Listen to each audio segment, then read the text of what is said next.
Yo, what up, everyone? It's your boy Debo with Debo's Picks. I want to recap my plays from last night's NBA and Thursday night football picks, as well as go over my plays for tonight's NBA slate. So let's get right into it. Starting off with my first five-player flex from last night, we have Michael Porter Jr. going over 8.5 points for the first half. Dude came out firing at 8 points in the first quarter. Couldn't buy himself another freaking basket in the second quarter. Absolutely brutal. And it seems to be the trend for us for the past couple of days, falling half a point short. Needed that 1 point to hit the over. Yes, brutal as I mentioned. Wendell Carter Jr. under his PRA of 14.5, did his thing. Miles Sanders going over his fan score of 13. Samuel got in at 13.5, didn't matter, went over. I also mentioned if you don't like it, take his touchdown, that went over. If you don't like that, take his yards, that went over. Either way you slice it, you took the W outside of any of his receiving prop bets. Davis Mills, fluky ass first half from this guy. 2 touchdown passes.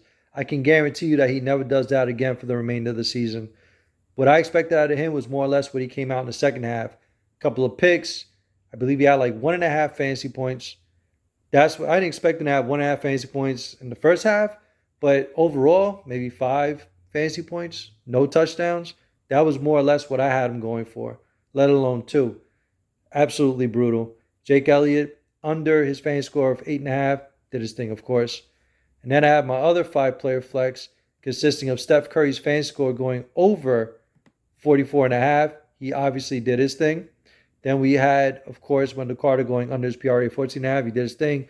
Mike Porter Jr., we already know, the half a point, brutal.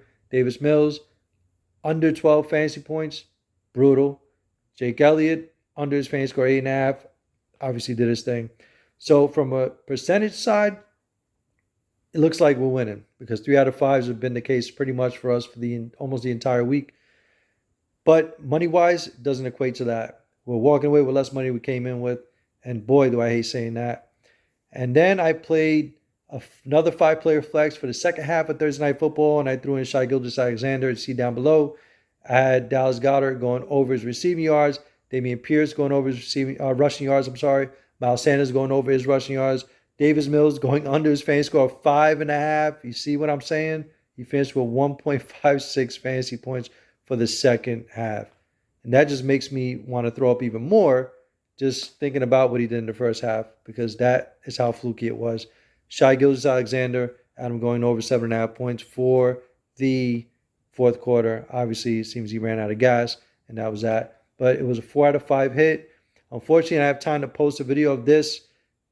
Time is pretty much cut short regarding the time they give you to make picks on Prizepicks for second half games. So, yes, I won there, but I'm really obviously more concerned about the other plays that I gave out, knowing that we're all riding together, you know what I'm saying? But listen, like I said, you got to forget about it and move on. And with that said, I want to go into my picks for tonight's NBA games. Now, it's only going to be one 5-player flex, and that's it. Now, if listen, if you guys want to do straight up 5, let's ride. If y'all want to do 4 out of 5 or 3 out of 5, because it seems like 3 is the one that's him, but it's just a matter of which 3. In my opinion, I love all these picks equally. So here they are. Tyrese Halliburton got him going over 4 rebounds. Then I got Jules going over 8.5 rebounds. I got Jason Tatum. Like I said, anything under 40, give it to me. 39.5, and he's playing back at home in Boston. I got Vuk going over 11.5 rebounds. Now, he had 23 against him last time. I'm not expecting that many rebounds, but I am still expecting him to go over 11.5 rebounds, especially since Boston is damn near in the bottom of the league, giving up rebounds to opponents per game. And I love that matchup for him. And John Morant going over 28.5 points. Had a letdown game last time out. I didn't pick him or anything. I'm just saying he finished 20 points.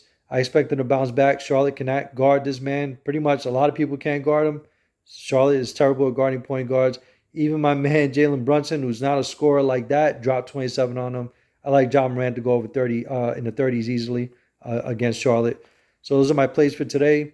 Best of luck, everyone. Let's get back to green, son. See you on the next one. Peace.